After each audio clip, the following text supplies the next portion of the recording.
Si të shtojmë një tavolinë në programin Restobar? Në fillim logohemi në posadmin.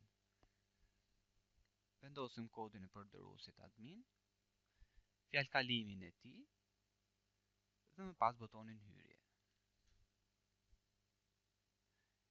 Në menu zgjedhim konfigurime, lista e tavolinave.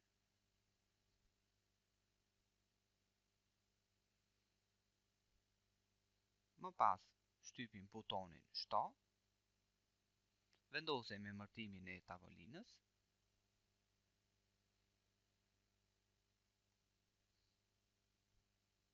çekojmë statusin e saj dhe në rast është aktive dhe më pas japim ruaj.